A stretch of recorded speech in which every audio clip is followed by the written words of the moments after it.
Hello, Slaters. Welcome to Laws of Motion Part 2 video class.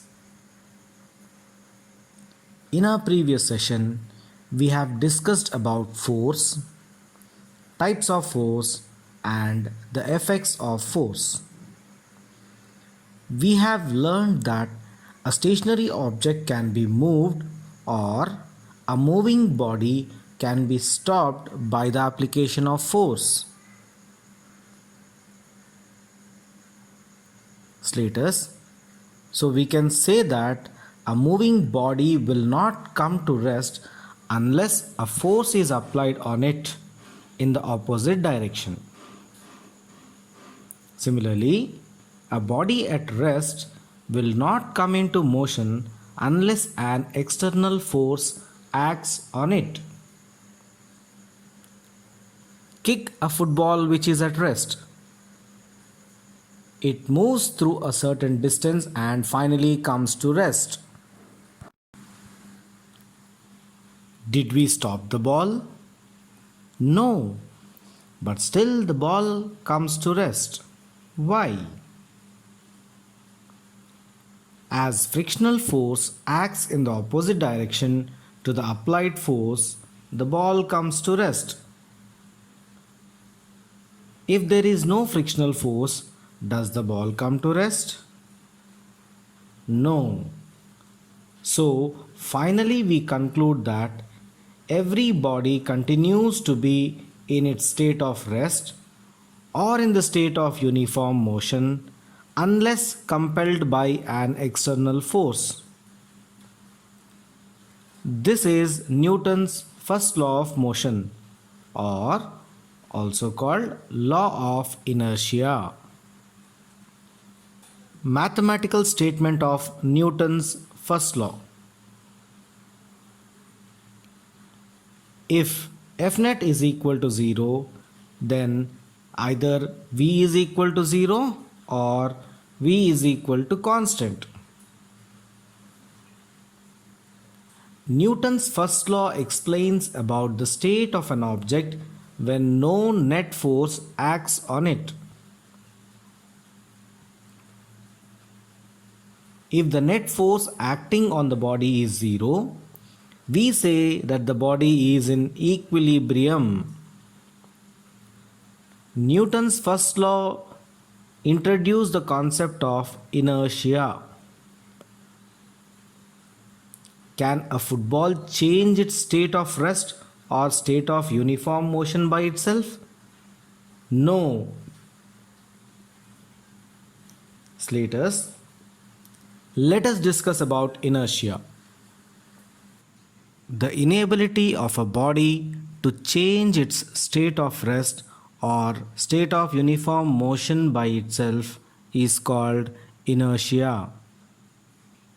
The mass of a body is the measure of its inertia. The quantity of matter present in a body is mass.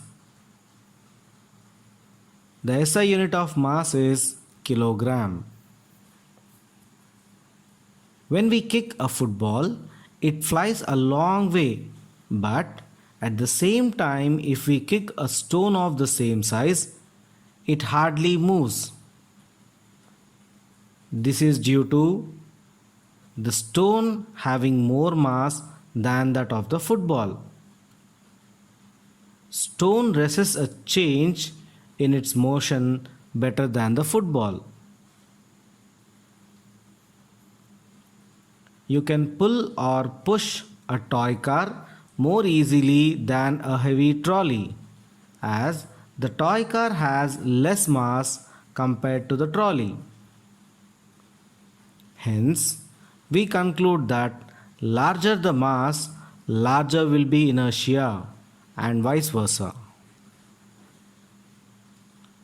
We can conclude that inertia is directly proportional to mass. There are three types of inertia: inertia of rest, inertia of motion, and inertia of direction. Let us discuss about each. Inertia of rest. The inability of a body to change its state of rest by itself is called inertia of rest. Students, let us discuss some daily life examples. If we strike a pile of carom board coins with a striker, only the last coin gets displaced, but the remaining coins stay at the same position due to inertia of rest. When the carpet is shaken or beaten with a stick, it is set into motion and the dust remains in the state of rest. So, due to inertia of rest, the dust falls.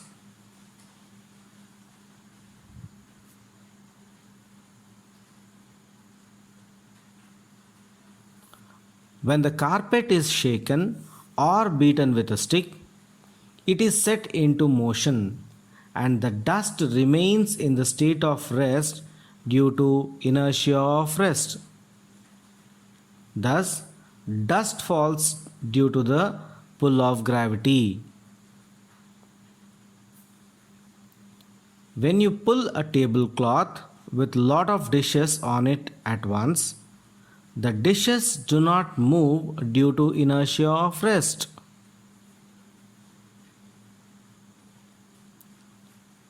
When a tree is shaken, few leaves fall from it due to inertia of rest. When a bus starts suddenly, the passengers fall back due to inertia of rest. A card is placed on top of a glass with a coin on it. When the card is flicked, the coin falls straight into the glass due to inertia of rest. We hit a duster to the wall to remove chalk powder from it. What is the concept involved in it? Can you guess? We will discuss about this in the classroom session. Let us go to inertia of motion. The inability of a body to change its state of uniform motion by itself is called inertia of motion. Let us check the examples. Before taking a long jump, a boy runs a certain distance to pick up inertia of motion. Hence, he can jump through a long distance. A person sitting in a running bus falls forward when the bus stops suddenly. This is due to inertia of motion. A moving bicycle comes to rest after some time even if we stop pedaling. The fan has a tendency to continue its circular motion even after it is switched off due to inertia of motion. When a moving bus stops suddenly, the luggage on it falls down. What is the concept involved in it? Can you guess? We will discuss this in the classroom session. Inertia of direction. The inability of a body to change its state of direction by itself is called inertia of direction. Examples: a passenger tends to fall sideways when the speeding bus takes a sharp turn because the passenger, due to inertia of direction, continues in the same direction and hence falls aside. When a bus takes a sudden turn, the untied luggage on its top falls in the opposite direction due to inertia of direction. A ripe fruit from the tree will fall in the direction of the moving wind because of inertia of direction. A passenger getting down from a moving bus should run in the direction of moving bus for some time before stopping. What is the concept involved in it? Can you guess? We will discuss this in the classroom session. Slaters, to understand the next concept, let us do an activity. Take a big piece of chalk, drop it on the floor from 5 cm height. Repeat the same activity by dropping it from 100 cm height. What do you observe? When it is dropped from 5 cm height, the chalk may not break.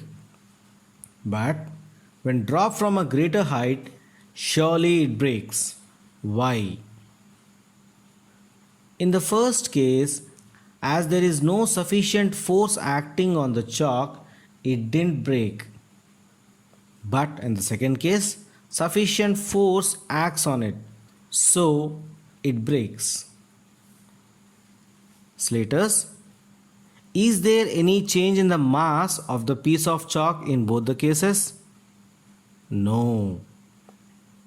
How will be the final velocity of the piece of chalk in both the cases? Is it the same? No. The final velocity of the piece of chalk is more in the second case as it is dropped from more height. Let us do another simple activity. Take a plastic plate and place it on the floor. Drop a tennis ball on it from 2 meter height and repeat the same activity with a stone from the same height. Can you guess what happens? In the first case, plastic plate may not break, but in the second case, the plastic plate certainly will break. Are the masses of tennis ball and the stone the same? No. Mass of tennis ball is less than mass of the stone. Are their final velocities the same? Yes. Their final velocities are same as they are dropped from the same height.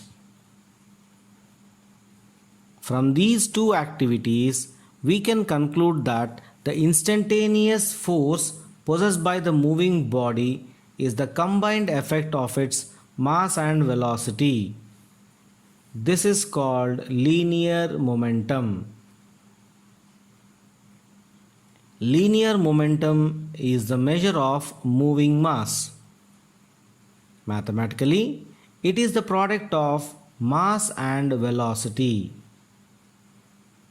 It is denoted by the letter P, which is equal to m into v. Newton used the phrase mass in motion to represent linear momentum. SI unit of momentum is kg meter per second or Newton second. CGS unit of momentum is gram centimeter per second or dyne second. It is a vector quantity. Slaters, try to answer the following questions.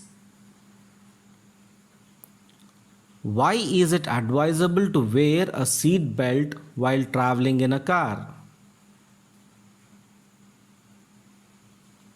Why is it dangerous to jump out of a moving bus? A ball of mass 500 gram is moving with a velocity of 2 meter per second. Calculate its momentum.